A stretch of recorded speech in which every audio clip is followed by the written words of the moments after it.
இப்பொழுது கூட நாம் இந்த கடைசி காலத்தை குறித்து நாம் அநேக நாட்கள் தியானித்து வருகிறோம்.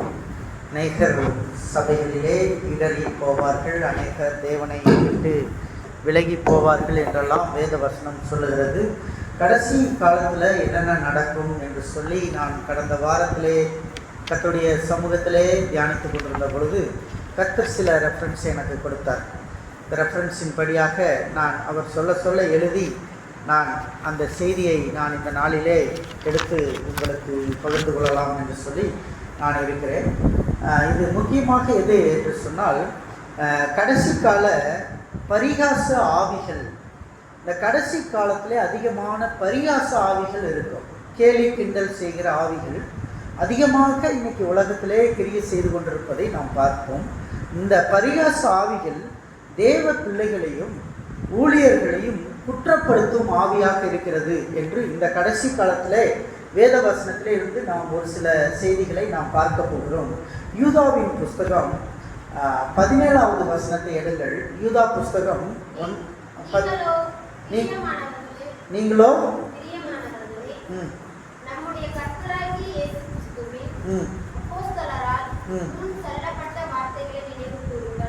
என்னத்தை படிக்கிறீங்க?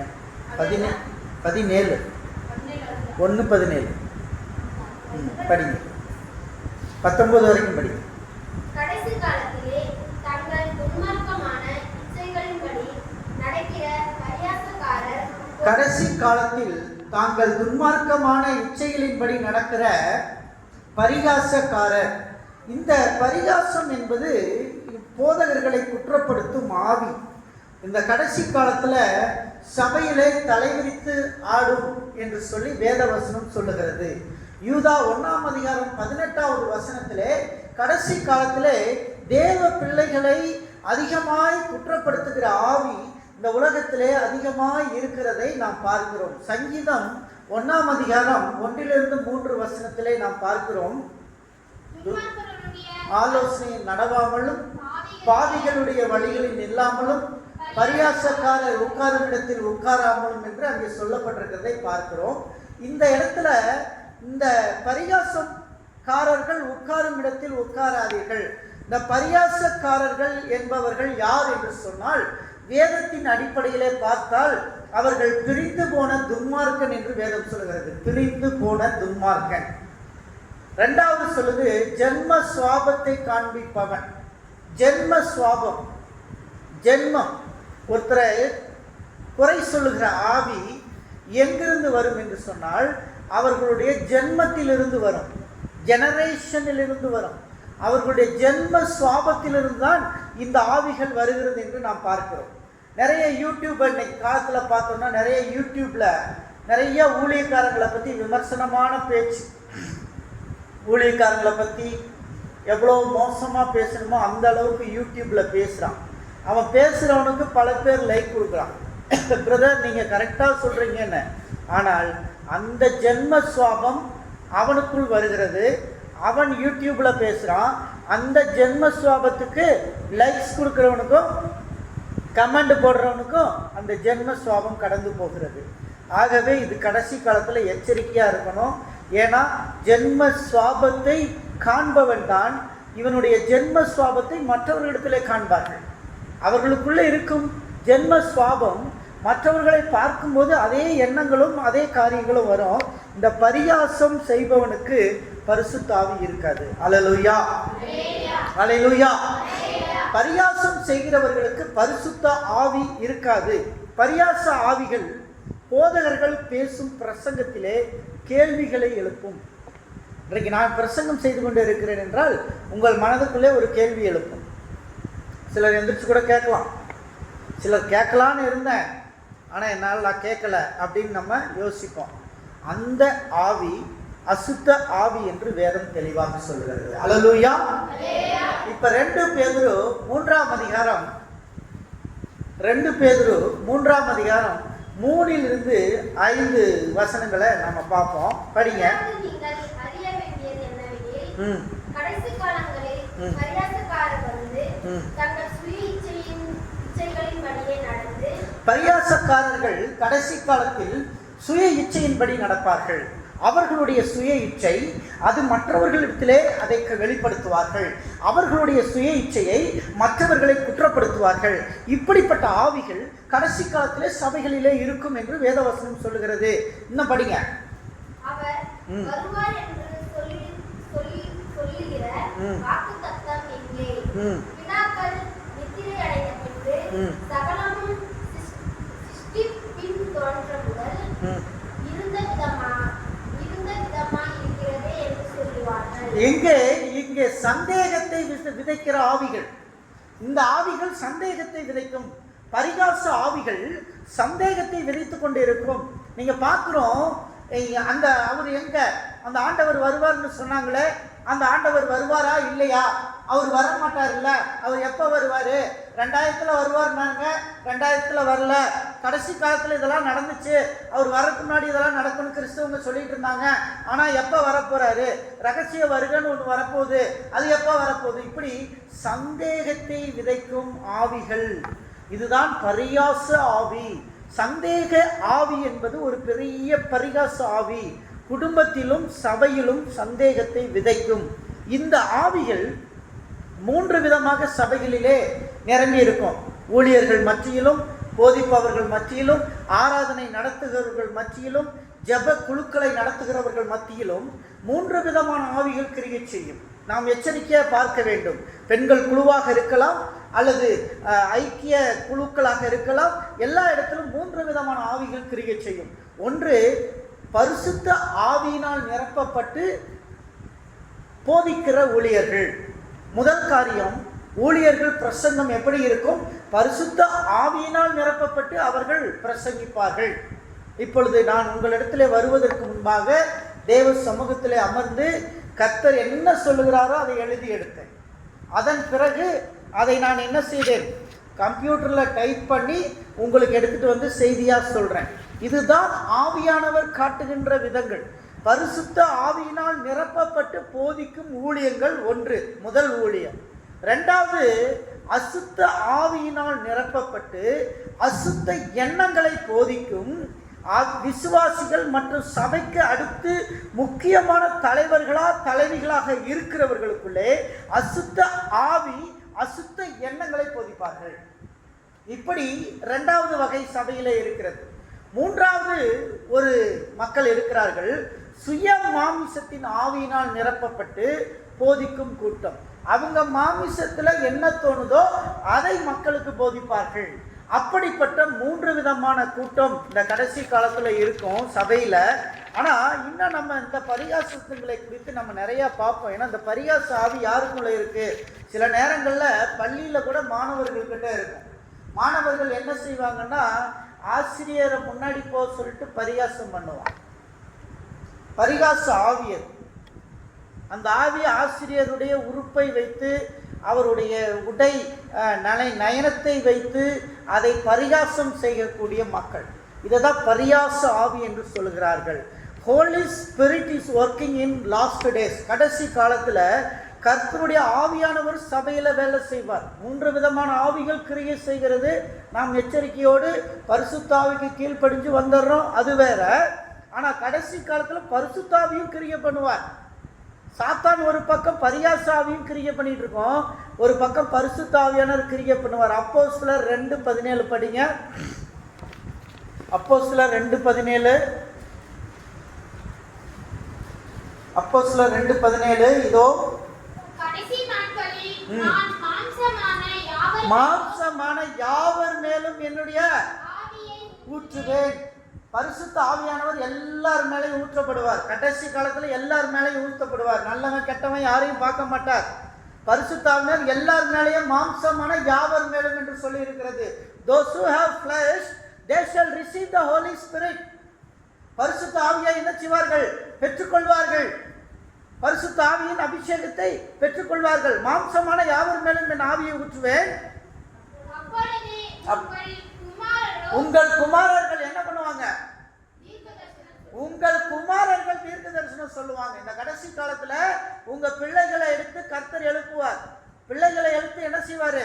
சண்டே ஸ்கூல் நடத்த வைப்பாரு. பிள்ளைகளை எடுத்து பாட்டு பாட வைப்பாரு.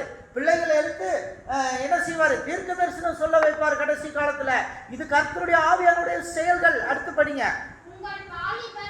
உங்கள் வாலிபர்கள் தரிசனங்களை காண்பார்கள். வாலிபர்களுக்கு தரிசனம் கர்த்தர் காட்டுவார், திரிசாந்தங்களை காட்டுவார். தரிசனம் என்பது சொப்பனம் என்பதும் வித்தியாசம் இருக்கிறது. தரிசனம் என்பது கர்த்தருடைய ஆவியானவரால் நிரப்பப்படும் பொழுது அவர்களுடைய உள் மனதில் தோன்றுகிற ஒரு காட்சி தான் தரிசனம். சொப்பனம் என்பது தூக்கத்தில் நம்முடைய மூளையானது 3 நிலைகளிலே இருக்கிறது. Conscious stage, unconscious stage. இது ரெண்டுக்கும் இடைப்பட்டது சப்கான்சியஸ் ஸ்டேஜ். இந்த சப்கான்சியஸ் ஸ்டேஜில் தான் நமக்கு கனவுகள் வரும். அரை தூக்கம், மூளை சரியா தூங்கல, ராத்திரியில் கனவு வரும். மூளை நல்லா தூங்கிட்டு இருந்தா கனவு வராது. சப்கான்சியஸ் ஸ்டேஜில் எப்போ மூளை இருக்கோ அப்போ கனவு வரும். அந்த கனவுகள் வேறு, தரிசனங்கள் வேறு. வாலிபர்கள் தரிசனத்தை காண்பார்கள். எப்படி? ஜபத்திலோ ஆராதனை நடத்தும் பொழுதோ அவர்கள் கண்ணை மூடி தேவனை ஆராதித்துக் கொண்டு இருக்கும் பொழுது தேவர் தரிசனங்களை காண்பார்கள். தேவ தரிசனங்களை காண்பார்கள். உள்ளில் இருக்கக்கூடிய ஆவிக்குரிய கண்கள் திறக்கப்படும். அந்த ஆவிக்குரிய கண்கள் திறந்த உடனே அவர்கள் தரிசனங்களை காண்பார்கள். நான் வேதாகம கல்லூரியிலே படித்து கொண்டிருந்த பொழுது மாலையிலே டீ குடிக்க போகலாம் என்று சொல்லி நான் வேதாகம கல்லூரியை நோக்கி, இது கல்லூரியிலிருந்து வெளியே இருக்கிற டீ கடைக்கு போய் கொண்டிருந்தேன். அப்பொழுது ஆவியானவர் என்னோடு பேசுகிறார். உள் மனசுக்குள்ள இருந்து சொல்லுகிறார், நீ ரெகுலராக குடிக்கிற கடைக்கு போகாத, வேற கடைக்கு டீ குடிக்க போன்றார். அப்போ என் கூட அன்னைக்கு பார்த்து நண்பர்கள் யாரும் வரலை. நான் அப்போ வேற கடைக்கு டீ குடிக்க போனேன். அந்த டீ குடிக்கிற கடையில் டேபிளில் போய் உட்கார்ந்தேன். எனக்கு ஆப்போசிட்டில் ஒருத்தர் உட்கார்ந்துருந்தார். நான் ஒரு டீயை சொல்லிட்டு அந்த டீக்காக வெயிட் பண்ணிட்டு இருந்தேன். எனக்கு முன்னாடியே அவருக்கு ஒரு டீயை கொண்டு வந்து வச்சாங்க. ஒரு கையில் அவர் சிகரெட்டை எடுத்துக்கிட்டு ஒரு கையில் டீ குடிச்சிட்டு இருந்தார். ஒரு கையில் சிகரெட்டை குடிக்கிறார், ஒரு கையில் டீயை குடிக்கிறார். ஒரு கையில் சிகரெட்டு, ஒரு கையில் டீயை குடித்து கொண்டு இருக்கிறார். நான் அப்பொழுது சொன்னேன், ஐயா இது ரெண்டையும் ஒரே நேரத்தில் குடிக்கிறீர்கள், உங்கள் உடம்புக்கு ஒன்றும் ஆகாதா என்று சொன்னேன். அப்பொழுது அவர் சொன்னார், நான் ரொம்ப டென்ஷனில் இருக்கிறேன், நான் ரொம்ப டென்ஷனில் இருக்கேன். I have a lot of problem in my family என்று சொன்னார். அப்போ நான் சொன்னேன், நீங்கள் கவலைப்படாதீங்க, இதெல்லாம் விட்டுட்டு இயேசுவை நோக்கி பாருங்க, இயேசு உங்கள் டென்ஷனை எல்லாம் மாற்றுவார். ஆவியானவர் அன்னைக்கு நடத்தின விதங்களை சொல்கிறேன். அப்போ உடனே அவர், ஐயா நீங்கள் யார்? அப்போ நான் சொன்னேன், நான் வேதாகம கல்லூரியில் படிக்க வந்திருக்கேன். இயேசு என்னை ரட்சிப்புக்குள்ளே இப்படி கொண்டு வந்தார். என் வாழ்க்கை இவ்வளோ மோசமாக இருந்தது. இயேசு உள்ளே வந்த பொழுது என் வாழ்க்கை எல்லாம் மாறுச்சு.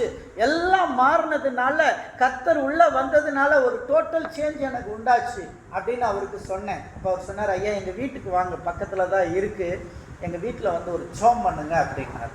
அவர் ஒரு இந்து மனிதன், ஆனால் என்னை தன்னுடைய வீட்டுக்கு கூப்பிட்டார். நான் அந்த வீட்டுக்கு அவரோட பேசிக்கிட்டே போனேன். அவர் வீட்டுக்குள்ளே கூட்டிகிட்டு போய் வச்சு அவங்க ஒய்ஃபை கூப்பிட்டு சொன்னார், ஐயா வந்திருக்காங்க ஜெபம் பண்ணுறதுக்கு, பாஸ்டர் ஐயா, ஐயா ஜெபம் பண்ணிட்டு போவாங்க நம்ம வீட்டுக்குன்னு சொன்னார். நான் அந்த இடத்துல இயேசுவை பற்றி, அவர் என் முன்னாடி முழங்கால் போட்டிருந்தார். அந்த அம்மா ஒரு 4-5 அடி தள்ளி முழங்கால் போட்டிருந்தாங்க. 2 குழந்தைங்க பக்கத்தில், அந்த அம்மா முழங்கால் போட்டுட்டு இருக்காங்க. இந்த நேரம் நான் அவருக்காக ஜெபம் பண்ணலான்னு சொல்லி அவர் மேலே கை வச்சு ஜெபம் பண்ணிக்கிட்டே இருக்கேன். திடீரென்று எனக்கு தரிசனம் வந்தது. அந்த தரிசனத்தை பார்த்த பொழுது ஒரு கருத்த உருவம் வானத்துக்கும் பூமிக்கும் மேலாய் நின்று கொண்டு இருக்கிறது. கருத்த உருவம். அந்த உருவத்தை பார்க்கும் பொழுது விகாரமாய் நின்று கொண்டு இருக்கிறது. நான் அப்படியே ஜெபத்தை நிறுத்திவிட்டு நான் ஆவியானவர்கிட்ட கேட்டேன், ஆண்டவரே இது என்ன, வாட் இஸ் திஸ்? அப்போ ஆவியானவர் சொல்கிறாரு, இதுதான் இந்த மனிதனை அடிமைப்படுத்தின ஆவி, இந்த குடும்பத்தை பாடுகளிலும் நிந்தைகளிலும் உபத்திரவத்திலும் செய்யக்கூடிய ஒரு அடிமைப்படுத்துகிற ஆவி என்று அவர் சொன்னார். சொன்ன பொழுது நான் இப்பொழுது என்ன செய்ய வேண்டும் என்று கேட்டேன். அப்போ சொன்னார், இந்த ஆவியை விரட்டு அப்படின்னாரு. அப்போ நான் இயேசுவின் நாமத்தில் இந்த பொல்லாத ஆவி, இந்த மனிதனை அடிமைப்படுத்துகிற ஆவியை புறப்பட்டு போ என்று சொன்ன பொழுது அந்த ஆவி அந்த மனிதனை விட்டு புறப்பட்டு போனது. அல்லேலூயா, அல்லேலூயா. அந்த மனிதனை விட்டு அந்த ஆவி புறப்பட்டு போனது. அதன் பிறகு நான் வந்துட்டேன். அவரை திருப்பி பார்க்க முடியாது. நான் வேதாகம கல்லூரியில் படித்து முடித்த பிறகு என்னை அவுட்ரீச்க்கு அனுப்பிட்டாங்க. திருநெல்வேலி மாவட்டத்துக்கு அவுட்ரீச்சுக்கு அனுப்பியிருந்தாங்க. அங்கேயும் 6 மாதம் ட்ரைனிங் எல்லாம் முடித்து திருப்பி வரும்போது ஒரு ஞாயிற்றுக்கிழமை அன்னைக்கு தாம்பரம் ஏசிய சர்ச்சில் போய், அது ஒரு பெண்டிகாஸ்ட் திருச்சபை, அந்த திருச்சபைக்கு போகலாம் என்று நானும் எனது நண்பர்கள் எல்லாம் அன்றைக்கு ஞாயிற்றுக்கிழமை அந்த திருச்சபைக்கு போனோம். அந்த திருச்சபையில் அன்னைக்கு ஆராதனை முடிந்து வெளியே வரும் பொழுது ஒரு மனிதன் வெள்ளை வேஷ்டியும் சட்டையும் கட்டிக்கொண்டு, ஒரு அம்மா வெள்ளை புடவை கட்டிக்கொண்டு வேகமாக வந்தார்கள். ஐயா என்ன தெரியுதா ஐயா என்று சொன்னார்கள். எனக்கு அது அவங்கள வேற ட்ரெஸ்ஸில் பார்த்துட்டு திருப்பி அதுக்குள்ளே அந்த 6 மாதத்தில் அவங்க போன அந்த சர்ச் அவங்கள வெள்ளை ட்ரெஸ்ஸை போட்டே மாற்றிட்டாங்க.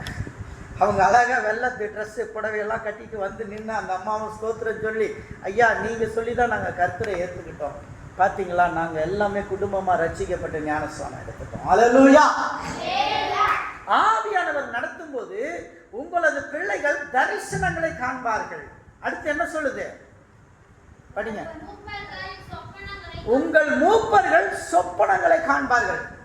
தேவன் சொப்பனத்தின் மூலமாய் நம்ம மத்தியிலே பேசுகிறார். நிறைய நேரங்களில் சொப்பனத்திலே கர்த்தர் பேசி கொண்டிருக்கிறார். ஸோ இவ்விதமான இந்த பரிகாச ஆவிகள் யூடியூப்ல இருக்குது நிறையா. அதே மாதிரி இந்த இன்ஸ்டாகிராமில் இருக்குது. யூடியூப்பில் பார்த்தோம்னா அந்த பரிகாச ஆவிகள் கீழே கமெண்ட் பண்ணும் பாருங்க, கெட்ட கெட்ட வார்த்தையில் அசிங்கமாக எழுதியிருப்பான். அவ்வளவு அசிங்கமாக கமெண்ட் பண்ணுறான். இந்த ஆவிகளை எல்லாம் நம்ம ஸ்கிப் பண்ணி போயிட்டே இருக்கணும். வி ஆர் நாட் இன்ட்ரெஸ்டட்னு அடிச்சிட்டோம்னா அந்த மாதிரி பதிவுகள் நமக்கு வராது. அதை நாம் எடுத்து தூக்கி போடணும். இந்த பரிகாச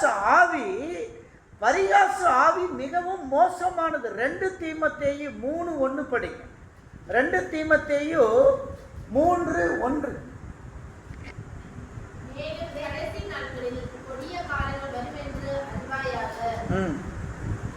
இந்த கொடிய காலம் வரும். இந்த கொடிய காலத்தில் இவ்விதமான மோசமான ஆவிகள் கிரியை செய்யும். 2 பேதுரு 3:3 வசனங்க படிங்க. 3-5 பிதாவாகிய தேவனாலும் பிதாவின் குமாரனாய் இருக்கிற கர்த்தராகிய இயேசு கிறிஸ்துவினாலும் கிருபையும் இரக்கமும் சமாதானமும் சத்தியத்தோடும் அன்போடும் கூட உங்களோடு இருப்பதாக. பிதாவினால் நாம் பெற்ற கற்பனையின்படியே உங்களுடைய பிள்ளைகளில் சிலர் சத்தியத்திலே நடக்கிறதை நான் கண்டு மிகவும் சந்தோஷப்பட்டேன். அப்பொழுது அம்மானே, நாம் ஒருவரில் ஒருவர் அன்பு கூற வேண்டும் என்று உங்களுக்கு 2 பேதுரு தானம்மா படிக்கிறேன். 3 வசனத்திலிருந்து 5 வசனம் வரைக்கும். முதலாவது நீங்கள் அறிய வேண்டியது என்னவெனில், கடைசி நாட்களில் பரியாசக்காரர் வந்து தங்கள் சுய இச்சைகளின்படியே நடந்து பரியாசக்காரர்கள் வந்து சுய இச்சையின்படியே நடந்து அவர் வருவார் என்று சொல்லுகிற வாக்கு தத்துவம் எங்க? சந்தேகத்தை விதைக்கிறான் பாருங்க. வாக்கு தத்துவம் எங்க? பிதாக்கள் நித்திரை அடைந்த பின்பு சகலமும்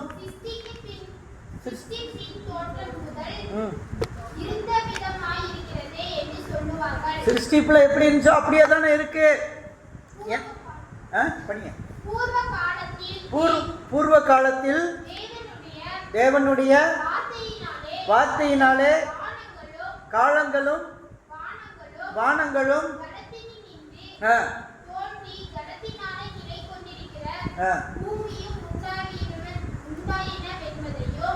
அப்பொழுது இருந்த உலகம் ஜல பிரயாணத்தினாலே அழிந்தது என்பதையும் மனதார அறியாமல் இருக்கிறார்கள். பாத்தீங்களா? இன்னும் வந்து இயேசு கிறிஸ்து வந்ததையும் நம்புறதில்ல. இயேசு கிறிஸ்து இனி வரப்போறாருன்றதையும் நம்புறதில்லை. இன்னைக்கு உதாரணமா பார்த்தோம்னா, தாவீது கர்த்தருடைய பெட்டிக்கு முன்னாடி கர்த்தருடைய பெட்டி வந்துகிட்டு இருக்கு. மாட்டு வண்டியில கொண்டு வந்துட்டு இருக்காங்க. கர்த்தருடைய பெட்டி வரும் பொழுது தாவீது டான்ஸ் ஆடிட்டு வர்றார். அவரது மனைவி சவுலின் மகள் 2வது மனைவி மீகாள் என்ன பண்றான்னா, இஸ்ரவேல் பெண்களுக்கு முன்பாக இஸ்ரவேலின் அரசன் என்று அங்கே கேவலப்படுத்துகிறதை பார்க்கிறோம்.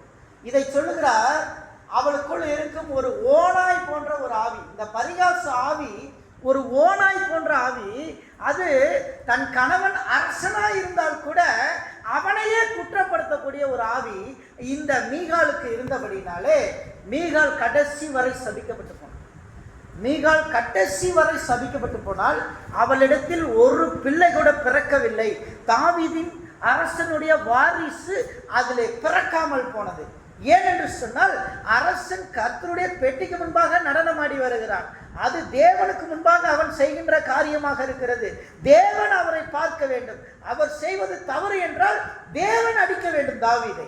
ஆனால் தன் மனைவி என்ன செஞ்சா, இஸ்ரவேலின் பெண்கள் என்ற ஒரு வார்த்தையை சொல்லி பெண்கள் முன்பாக அரசன் கேவலப்பட்டார் என்று சொன்ன அந்த வார்த்தையை கர்த்தர் கண்ட பொழுது மனைவியே இருந்தாலும் அவளை சபித்து போட்டார் என்று வேதவசனம் சொல்லுகிறது.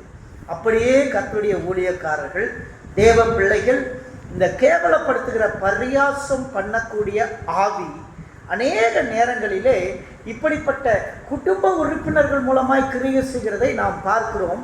இதை கொடிய ஓநாய் போன்ற ஒரு ஆவி என்று வேதவசனம் சொல்கிறது. அப்போஸ்தலர் 20:29 படி. அப்போஸ்தலர் 20ஆம் அதிகாரம் 29வது வசனத்தை வாசியுங்கள். அப்போஸ்தலர் 20:29. நான் போன பின்பு மந்தையை தப்பவிடாத கொடிதான ஓநாய்கள் உங்களுக்குள்ளே வரும். நான் போன பின்பு மந்தையை தப்ப விடாத கொடிய ஓநாய்கள் உங்களுக்குள்ளே வரும். ரொம்ப எச்சரிக்கையா இருங்க. இன்னைக்கு பாஸ்டர் இருக்காரு. இந்த பாஸ்டர் போன பிற்பாடு கொடிய ஓநாய்கள் உள்ள வரும், மந்தையை விடாத மாதிரி. அல்லேலூயா, அல்லேலூயா. கொடிய ஓநாய்கள் உள்ள வரும். படிங்க.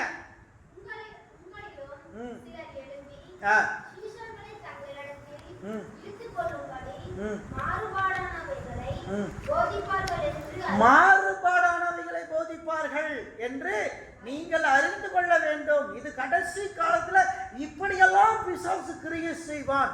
எந்த வழியிலும் கிரியை செய்வான். மத்தேயு 27:4 பாருங்க. இயேசு கிறிஸ்துவ கூட சத்தியத்துக்கு விரோதமா இயேசுவை பரியாசம் பண்ண ஆவிகள், இயேசு கிறிஸ்து சிலுவையில தொங்கும் போது அவரை பரியாசம் பண்ண ஆவிகள், நீ தேவனுடைய குமாரனை ஆனால் உன்னை நீ ரட்சித்து எங்களையும் ரட்சித்துக் கொள்ளலான்னு ஒரு கள்ளன் பரியாசம் பண்ணான். முன்னாடி இருந்த மக்கள் அவர் ஏலி ஏலி லாமா சபத்தானி என்று சொல்லிக் கொண்டிருக்கிறார். இவர்கள் சொல்லுகிறார்கள் அவன் எலியாவை கூப்பிடுகிறான், எலியா வந்து இவனை காப்பாற்றுவான் என்று நினைக்கிறேன் என்று பரியாசம் செய்தார்கள். ஆனால் தேவன் அந்நிய பாஷையிலே அங்கே பேசிக்கொண்டே இருக்கிறார். அவர் பேசியது அந்நிய பாஷை, அவர் பேசினது தேவனுடைய வார்த்தை, தேவனோடு உறவாடி கொண்டிருக்கிறார். ஆனால் அந்த இடத்தில் பரியாசக்காரர்கள் இயேசுவையே பரியாசம் பண்ணுகிறார்கள். சிலுவையில் தொங்கும் பொழுது இயேசுவையே பரியாசம் பண்ணுகிறார்கள். இந்த பரியாசம் பண்ணும் ஆவிகள் யாருக்குள்ளெல்லாம் கிரியை செய்யும் என்றால், விசுவாசத்தில் குறைவாக இருக்கிற விசுவாசிகளுக்குள்ள கிரியை செய்யும், வேத பாடகர்களுக்குள்ள கிரியை செய்யும், தேவ ஊழியர்கள் பாஸ்டர் அம்மாக்கள் மூலமாக கிரியை செய்யும், மூப்பர்கள் மூலமாய் கிரியை செய்யும், சுவிசேஷகர் மூலமாய் கிரியை செய்யும். அனைத்து வகையான இயேசுவை அறிந்த அறியாதோர் எல்லாரிடத்திலும் இந்த பரியாச ஆவிகள் கிரியை செய்யும். மத்தேயு 20:19 வாசிங்க. 20:19. ஸ்தோத்திரம் கர்த்தாவே. அவரை பரியாசம் பண்ணவும் வாரினால் அடிக்கவும் சிலுவையில் அறையவும் புறஜாதியாரிடத்தில் ஒப்புக் கொடுப்பார்கள். இங்க பாத்தீங்களா, இயேசு கிறிஸ்துவை பரியாசம் பண்ணினார்கள். இயேசுவுக்கு தான், அவருக்கே அந்த பரியாசம் வரும்போது நமக்கு வருவது அதிக நிச்சயமா இருக்கும். இந்த பரியாச ஆவிகள் சிலுவையில் இயேசு தொங்கும் போது கூட இயேசுவை விட்டு வைக்கவில்லை. இந்த ஆவிகள் இயேசுவையும் போய் பரியாசம் செய்கிறது. நீதிமொழிகள் 21:24.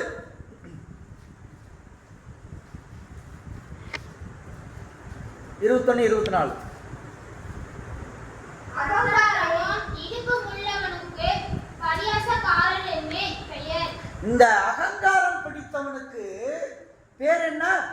பரியாசக்காரன். அகங்காரம் பிடித்த லூசிபர் என்கிற பிசாசு. எடுத்துக்காட்டாக தள்ளப்பட்ட தூதர்கள், அவர்களுக்கு பரியாசம் பண்ண இடவிடாமல் இருக்க வேண்டும். பரியாசக்காரர்கள் 3 வகைப்படுகிறார்கள். பரியாசக்காரர்கள் எப்படிப்பட்டவர்கள்? நீதிமொழிகள் 14:6 ஞானம் இல்லாதவர்கள் என்று சொல்லுகிறது. படிங்க, சீக்கிரமா எடுங்க. நீதிமொழிகள் 14:6. பரியாசக்காரன் ஞானத்தை தேடியும் கண்டுபிடியான். அப்ப பரியாசக்காரனுக்கு என்ன இருக்காது? ஞானம் இருக்காது. they have no knowledge, they have no wisdom, எதுவுமே இருக்காது. அடுத்து பரியாசக்காரன் ஒரு மூடனா இருக்கிறான். நீதிமொழிகள் 14:9 படிங்க.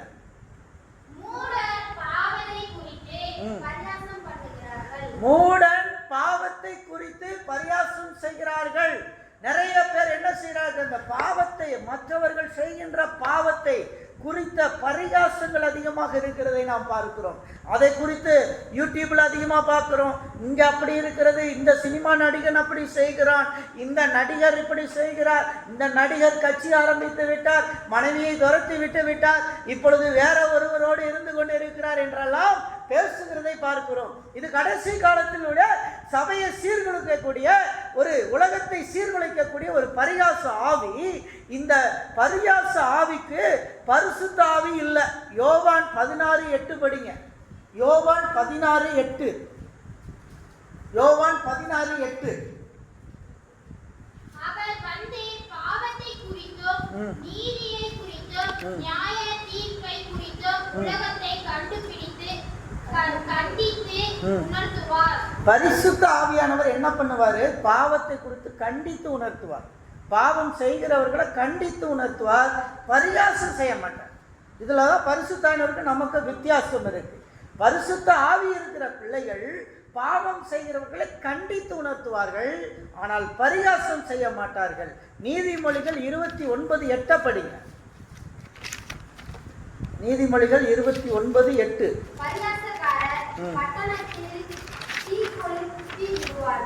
பரியாசக்காரர்கள் ஒரு பெரிய பட்டணத்தையே நெருப்பு மாதிரி கொளுத்திடுவாங்க. அவ்வளவு மோசமானவங்க பரியாசக்காரர்கள், அவ்வளவு மோசமான மக்கள் என்று சொல்லுகிறார்கள். எனக்கு ஒரு நண்பர் இருந்தார், நல்ல ஒரு ஃப்ரெண்ட், அவர் நல்ல ஒரு பாஸ்டர். அவர் லண்டனுக்கு போனார். லண்டனுக்கு போன பிறகு அவர் லண்டனிலே வேற ஒரு கல்யாணம் பண்ணிட்டாருன்னு அவரை பற்றி சொன்னார்.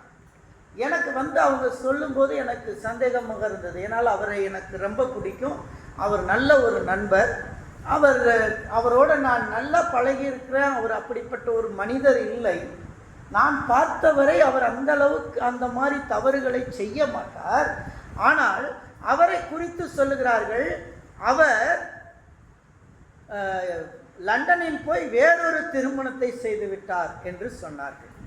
அதன் பிறகு பல நாட்கள் இது எனக்கு மிகவும் கஷ்டமாக இருந்தது. இருந்தாலும் நான் யாருக்கிட்டையும் சொல்லலை. கடைசியாக ஒரு நாள் அவர் வந்த பொழுதே நான் அவரிடம் கேட்டுவிட்டேன். அப்பொழுது அவர் சிரித்து கொண்டு சொன்னார், நான் லண்டனுக்கு போனது உண்மைதான், ஆனால் நான் லண்டனிலே வேற ஒரு கல்யாணம் செய்யவில்லை. அங்கே நான் படிப்புக்காக போயிருந்தேன். எனது படிப்பை முடித்து நான் வந்துவிட்டேன், மேல் படிப்பை முடித்து வந்துவிட்டேன். ஆனால் நான் திருமணம் செய்யவில்லை. எனது குடும்பத்தோடு மட்டுமே, ஒரே மனைவியோடு மட்டுமே வாழ்ந்து வருகிறேன் என்று அவர் சொன்னார். அல்லேலூயா. இந்த பரியாசக்காரன் இப்படி தவறாக மற்றவர்களை குறித்து பேசுவான், அடுத்தவர்களை குறித்து தவறாகவே பேசிக்கொண்டே இருப்பான். இந்த பரிகாச மனுஷன் அருவருப்புள்ளவன். நீதிமொழிகள் 19:29 சொல்லுது, அருவருப்புள்ளவன். பரியாசக்காரனுக்கு தண்டனை உண்டு. இந்த பரியாசக்காரனை கர்த்தர் தண்டிப்பார். God will punish. நீதிமொழிகள் 19:25 சொல்லுது, என்ன சொல்லுது? பரியாசக்காரனை கர்த்தர் தண்டிப்பார்னு சொல்லுது. நீதிமொழிகள் 9:8 சொல்லுகிறது, பரியாசக்காரனை கடிந்து கொள்ளாதே, அவன் உன்னை பகைத்து உனக்கே பிரச்சனை செய்வான். இந்த பரியாசக்காரனை நீ போய் என்னன்னு கேட்டுக்கூடாத. அவன் கேட்டேன்னா உன்னை பகைச்சு உன்னையே பிரச்சனைக்குள்ள கொண்டு வந்து நிறுத்துவான், உன்னையே கேவலமான ஒரு போஸ்டரை தூக்கி அடிச்சிருவான் என்று இந்த பரியாசக்காரனை பற்றி வேதம் தெளிவாக சொல்லுகிறது. நீதிமொழிகள் 13:1 சொல்லுகிறது, பரியாசக்காரனுக்கு செவி கொடுக்காதீர்கள். அல்லேலூயா, அல்லேலூயா. இந்த பரிகாசக்காரர்கள் என்ன செய்வாங்க? பரிகாசக்காரனை நாம் செவி கொடுக்காமல் அவனை வெறுத்திட வேண்டும், அவனை வெறுத்திட வேண்டும். நான் சொன்ன ஏற்கனவே தாவீது அவனுடைய கர்த்தருடைய பெட்டி முன்பாக வந்த பொழுது அவனை பரிகாச ஆவி அவனுடைய குடும்பத்துக்குள் இருந்ததை நாம் பார்த்தோம். எரேமியா தீர்க்கதரிசி எரேமியா 15:17 அவர் பரிகாசத்தை பற்றி சொல்லுகிறார். நான் பரிகாசக்காரனை வெறுக்கிறேன் என்று சொல்லுகிறார். ஏனென்றால் எரேமியாவையும் விட்டு வைக்கவில்லை, பெரிய தீர்க்கதரிசியாகிய எரேமியாவையும் இந்த பரிகாச ஆவிகள் விட்டு வைக்கவில்லை. அடுத்ததாக சாராள் தனது முதல் பிள்ளையை பெற்று பிள்ளைக்கு பால் கொடுக்கும் பொழுது இஸ்மவேல், அதாவது இஸ்மவேல் ஆபிரகாமின் பிள்ளை என்று சொன்னாலும் வாக்குத்தத்தத்தின்படி பிறந்த பிள்ளை அல்ல. ஆபிரகாமுக்கு 2 மனைவிகள், கடைசியா மொத்தம் 3 மனைவிகள் ஆபிரகாமுக்கு இருந்தார்கள். அதிலே முதல் மனைவி சாராள். முதல் மனைவியின் பிள்ளையாகிய ஈசாக்குக்கு அவள் பால் கொடுத்து கொண்டிருக்கும் பொழுது இரண்டாவது மனைவி வேலைக்காரி அவளுடைய பிள்ளை என்ன செஞ்சா? பரிகாசம் பண்ண சாராவை பரிகாசம் பண்ணதுனால அவனுடைய அம்மாவும் அவனும் விரட்டி அடிக்கப்பட்டார்கள். கணவனால் விரட்டி அடிக்கப்பட்டார்கள். கணவனால் விரட்டி அடிக்கப்பட்டு முதல் மனைவிக்கு பரிகாசம் வந்துவிட்டது என்பதனாலே ஆபிரகாம் இரண்டாவது மனைவியாகிய வேலைக்காரியை விரட்டி அடித்துவிட்டு முதல் மனைவிக்கும் பிள்ளைக்கும் அந்த ஸ்தானத்தை கொடுத்து அவர்களை கௌரவப்படுத்தினான் என்று வேதவசனத்திலே நாம் பார்க்கிறோம். ஆகவே இந்த பரியாச ஆவி பல இடங்களிலிருந்து கிரியை செய்யும். ஒரு முறை ஒரு தாத்தா எலிசா தாத்தா ஊழியத்துக்கு போயிட்டு இருக்காரு. போயிட்டு இருக்கும்போது கொஞ்சம் பாய்ஸ், கிராமத்தில் கொஞ்சம் பாய்ஸ் இருக்கானுங்க. இந்த குட்டி பாய்ஸ் என்ன சொன்னானுங்க? டேய் மொட்டைத்தலையா, டேய் மொட்டைத்தலையா, டேய் கிழவா, டேய் மொட்டைத்தலையா என்று கத்தினார்கள். அந்த பாஸ்டர் பார்த்தாரு, என்னடா என்னையே டேய் மொட்டைத்தலையா கிழவான்றீங்க, இந்த பயல்களுக்குள்ள பரிகாச ஆவி இருக்கிறது, பேட் மேன். இந்த பரிகாச ஆவி பெரியவர்கள் ஊழியக்காரர்களை கூட மரியாதை இல்லாம பேசும். அவ்வளவு மோசமான பரிகாச ஆவி சில பிள்ளைகளுக்குள்ள வந்துடும். அந்த பிள்ளைங்க டீச்சரையே பேசுறது, டீச்சர் அசிங்கமா பேசுற ஆவி. டீச்சர் இப்படி நடந்து போனா, அவ எப்படி நடந்து போனா உனக்கு என்ன? நீ டீச்சரையே கேவலமா பேசுற பரியாச ஆவிக்குள் இருந்தேனா கர்த்தர் உன்னை அருவருப்பார், நீ உடனே மனம் திரும்ப வேண்டும். இப்படி பரியாச ஆவிகள் இருக்கும் என்று சொன்னால், பரியாச ஆவி என்ன செய்யும் தெரியுமா? மற்றவர்கள் அவர்களுடைய நடன, அவ இப்படி பேசுவா, அவ இப்படி சிரிப்பா, அவ இப்படி சோறு தின்னுவா, அப்ப அவ இப்படி டான்ஸ் ஆடுவா என்றெல்லாம் பேசக்கூடிய பரியாச ஆவி மிக மோசமானது. அப்படிப்பட்ட ஆவிகள் சின்ன பிள்ளைகள் கிட்ட கூட இருக்கும், பொம்பளை பிள்ளைகள்கிட்ட கூட இருக்கும், பசங்க கிட்ட கூட இருக்கும். அம்மாவை பத்தி பரியாசம் பண்ணுவான், அப்பாவை பத்தி பரியாசம் பண்ணுவான். தாய் தகப்பன் யாரையும் பரியாசம் செய்வதற்கு உனக்கு அதிகாரம் இல்லை. கர்த்தர் உனக்கு கொடுக்கவில்லை அந்த அதிகாரத்தை. தேவன் ஒரு அதிகாரத்தை உனக்கு கொடுத்திருக்கிறார். நீ பிள்ளை, உனக்கு மேல் இருக்கும் அதிகாரம். It is authority of God. அது தேவனுடைய அதிகாரம். அந்த அதிகாரத்தை பரிகாசம் செய்வதற்கு உனக்கு உரிமை இல்லை. ஓ ஸ்கூல் டீச்சரை பரிகாசம் செய்வதற்கு உனக்கு உரிமை இல்லை. ஓ வார்டன, உங்க ஆண்டிய பரிகாசம் செய்வதற்கு உனக்கு உரிமை இல்லை. தேவனுடைய அதிகாரம் அது. தேவன் கொடுத்த அதிகாரத்தை if you misuse, God will misuse you. நீ அதை தவறாக நீ பயன்படுத்தினா கர்த்தர் உன்னையும் பயன்படுத்துவார். தேவனுடைய பிள்ளைகளை நிறைய பேர், சில விசுவாசிகள் பாஸ்டர்களை கூட மரியாதை இல்லாமல் பேசுவார், ஊழியக்காரர்களை மரியாதை இல்லாமல் பேசுவாங்க. If they will talk as a minister of God, God will be punished them. அவர்களை தேவன் என்ன செய்வார்? பார்த்து கொள்வார். ஆகவே இந்த தாத்தாவை தேவையில்லாமல் எதுக்கு பேசினாங்க? டேய் மொட்டை தலையா என்று சொன்னார்கள். ஐயா பார்த்துட்டு போயிட்டாரு. என்ன சொல்லிட்டு போனாரோ தெரியல. ஐயா அந்த பக்கம் போன உடனே காட்டுல இருந்து என்ன வந்துச்சு? கரடி.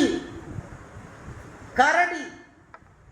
சில வேதத்துல நரி என்று போடப்பட்டிருக்கிறது. கரடியோ நரியோ ஏதோ ஒரு மிருகம் வந்து கர்ரா முர்ரான்னு இந்த மொட்டை தலையான்னு பேசின பரிகாச ஆவி எல்லாம் கர்ரா முர்ரான்னு பூரி போட்டுருச்சு. ஹல்லேலூயா.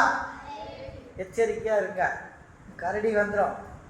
எச்சரிக்கையா இருங்க, பரிகாசம் பண்ணீங்க, கரடி உன்னை புரண்டுறதுக்கு வந்துடும், உனக்குள்ள சாபம் வரும். எச்சரிக்கையா இருங்க. மற்றவர்களை பரிகாசம் பண்ணுவதற்கு போகாதீர்கள். பரிகாசம் என்பது நமக்கு தேவையில்லாத ஒன்று. நாம் பரிகாசம் செய்யும் பொழுது கரடி எப்படி காட்டுக்குள்ள இருந்து வந்தது? கரடி எதை குறிக்கிறது? கரடி சாத்தானை குறிப்பிடுகிறது. கரடி என்பது கருத்த பூதம் என்று அழைக்கிறார்கள். கரடி என்பது சாத்தானை குறிக்கிறது. நீ பரியாசம் பண்ணும் பொழுது அநேக பிசாசுகள் உன்னை வந்து தாக்கும், உன்னை வந்து ஆக்கிரமிக்கும். உன்னுடைய வார்த்தைகளிலே உன்னை பிடித்து நீ என்ன பாவத்தை பேசினாயோ, மற்றவர்களிடத்தில் என்னத்தை சொன்னாயோ, அதே பாவம் உன்னை பிடித்து நீ பாவியாக நின்று கொண்டிருப்பாய்.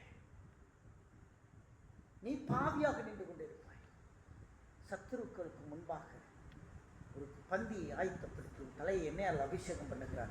உன் பாத்திரம் நிரம்பி வருகிறது, ஜீவனுள்ள நாளெல்லாம் நன்மையும் கிருபையும் உன்னை தொடரும் என்று சொல்லி வேதவசனம் சொல்லுகிறது. அருமையான தேவனுடைய பிள்ளைகளை, இந்த பரியாசத்தை குறித்து எச்சரிக்கையோடு இருங்கள். மற்றவர்கள் கேலி செய்யட்டும், மற்றவர்கள் கிண்டல் செய்யட்டும். உங்கள் ஃப்ரெண்ட்ஸு நிறையா.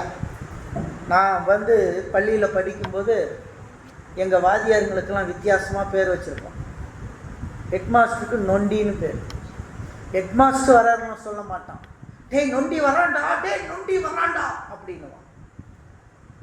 இன்னைக்கு சொன்னவன்லாம் நொண்டிக்கிட்டு தான் உட்காந்துருக்கேன். அவர் நல்லா இருக்கிறார். வாத்தியாருக்கு தலையில் முடியே இருக்காது, பாவம், இந்த பக்கம் ரவுண்டாக இருக்கும். அதுக்கு பேர் வச்சுட்டான், அவருக்கு ஆம்ப்லேட்டுன்னு பேர் வச்சுட்டான். டேய் ஆம்ப்லேட் வருது, ஆம்ப்லேட் வராண்டா, ஆம்ப்லேட் வராண்டா. அதே தான் அவர் பேர், அழகான பேர், பெரியசாமின்னு பேர். பெரியசாமி சார் வர்றாருன்னு சொல்ல மாட்டேன், ஆம்ப்லேட் வர்றாரு, ஆம்ப்லேட்.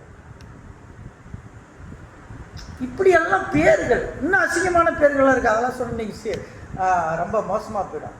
ஒரு டீச்சருக்கு லெமன்னு பேர் வச்சுட்டான். என்னன்னு வச்சுட்டான்? லெமன். ஏன்டா லெமன்றீங்க அவங்கள அப்படின்னு கேட்டால், அந்த டீச்சர் மஞ்சளாக இருக்கிறாங்க. டீச்சர் எப்படி இருக்காங்க? மஞ்சள் கலரில் இருக்கிறாங்க. டீச்சர் மஞ்சள் கலராக இருக்கிறதுனால டீச்சருக்கு பேர் லெமன். எவ்வளோ அசிங்கமானது காரியம்! மாணவர்கள் அப்படி செய்வது என்பது கடவுளுக்கு பிரியமில்லாத ஒன்றாக இருக்கிறது. ஆகவே இவ்விதமான பரியாச ஆவிகளை விட்டுவிட்டு நம்ம நிறைய செய்வோம். இந்த வயசானவங்க சில நேரம் பேர்னு ஏப்ப விடுவான். அவன் ஏப்ப விடுறதுக்கு சொல்லுவான். அவன் வேற ஏதாவது சவுண்டு வந்தாலும் அதையும் கேவலமாக பேசுவான். அவன் இப்படி பண்ணா அப்படி பண்ணான்னு சொல்லுவான். இப்படி சொல்கிற பரியாச ஆவி கர்த்தர் உன்னை அந்த நேரம், அந்த வயசு ஆகும்போது உன்னையும் அதே நிலைமையில் நிறுத்துவார்ப்பா. எச்சரிக்கையாக இருந்துக்கோ. அதனால் பரிகாசம் பண்ணுகிறவர்கள் என்றைக்கும் வாழ்க்கையில் முன்னேறினதில்லை. இந்த பரிகாச ஆவி, பரிகாசம் பண்ணவன் வாழ்க்கையில் பரிகாசத்திலே இருந்துட்டு செத்து போயிட்டான். அவன் வாழ்க்கையில் முன்னேறலை. மற்றவங்களை மதித்து நடந்தவனை கர்த்தர் உயர்த்தி கொண்டு வந்தார். தாவீது பரியாசம் பண்ணலை. தாவீது யாரை பார்த்தும் பரியாசம் பண்ணலை. தாவீது கர்த்தருக்கு பயந்தவனாக நடந்தான்.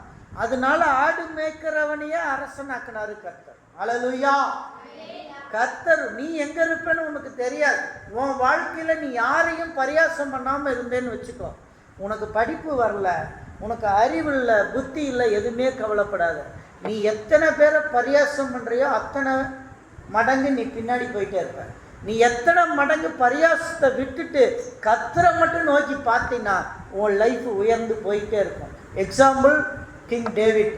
கிங் டேவிட் யாரையும் பரியாசம் பண்ணலை. கடைசியாக கிங் டேவிட்டை இஸ்ரவேலுக்கு ராஜாவாக உட்கார வச்ச ஒரு பேரரசன். ஆனான் ஆடு மேய்க்கிறவன் பேரரசன். ஆடு மேய்க்கிறவனை கூட கர்த்தர் நினைத்தா அரசனாக்க முடியும். இன்னைக்கு நீ இந்த இடத்துல சர்ச்சில் உட்கார்ந்து இருக்கிற, உன்னை எங்க கொண்டு போய் உயர்த்தி வைக்கணும்னு கர்த்தர் முடிவு பண்றாருன்னா பரியாசம் பண்ணாத, யாரையும் பண்ணாத.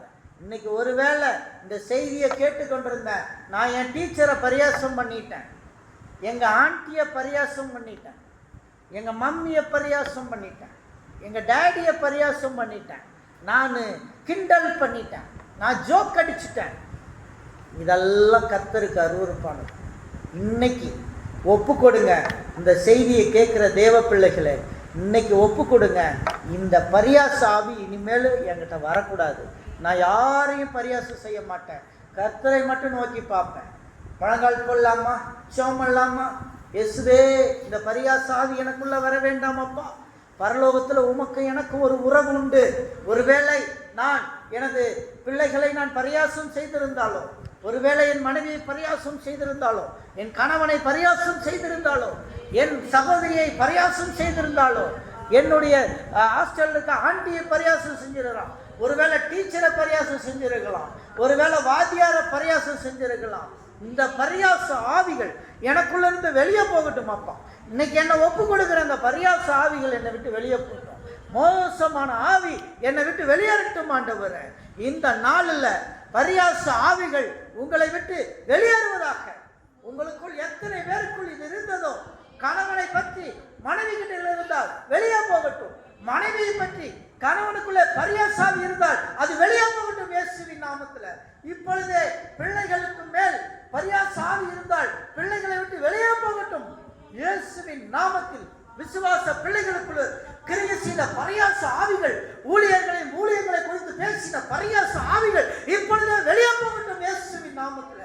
கர்த்தருடைய ஆவியானவர் இறங்கி வருவீராக. கர்த்தருடைய பிரசனம் இந்த நாளில் இறங்கி வரட்டும். இந்த செய்தியை கேட்டுக்கொண்டிருக்கிற ஒவ்வொரு பிள்ளைகள் மீதும் தேவ ஆவியானவர் இறங்கட்டும். பரியாச ஆவிகள் அவர்களை விட்டு வெளியே போகட்டும். கர்த்தர் நல்லவராய் இருக்கிறார். உமக்கு நன்றி அப்பா. உம்மை துதிக்கிறோம், ஸ்தோத்தரிக்கிறோம். தொடர்ந்து ஆசீர்வதியும், தொடர்ந்து பலப்படுத்தும், தொடர்ந்து உங்களுடைய கிருபை நடத்தட்டும் அப்பா. உமக்கு நன்றி. எப்ரோன் சபையின் விசுவாசிகள் இந்த செய்தியை பார்த்து கேட்டுக்கொண்டிருக்கிற ஒவ்வொருவருக்கும் பரியாச ஆவிகள் எங்கள் சபையை விட்டு வெளியே போ என்று சொல்லி ஜெபிக்கிறேன். என் சபையில் ஒரு மக்களையும் தொடாதே, ஒரு மக்களையும் பரியாச ஆவி தொடாதே என்று சொல்லி நான் ஜெபிக்கிறேன். இந்த நாளில எல்லாம் விலகி போகட்டும். நான் இயேசு கிறிஸ்துவின் நாமத்தில் வேண்டிக் கொள்கிறேன் பரமபிதாவே. என் ஆத்துமாவே கர்த்தரை ஸ்தோத்திரி, என் முழு உள்ளமே பரிசுத்த நாமத்தை ஸ்தோத்திரி. என் ஆத்துமாவே கர்த்தரை ஸ்தோத்திரி, கர்த்தர் செய்த சகல உபகாரங்களையும் மறவாதே. நம்முடைய கர்த்தராகிய இயேசு கிறிஸ்துவின் கிருபை, பிதாவாகிய தேவனுடைய அன்பு, பரிசுத்த ஆவியானவருடைய அன்யோன்ய ஐக்கியம், சந்தோஷம், சமாதானம் நம் அனைவரோடும் கர்த்தருடைய வருகை பிறகு நிலைத்திருப்பதாக. அல்லேலூயா, அல்லேலூயா, அல்லேலூயா. கர்த்தர்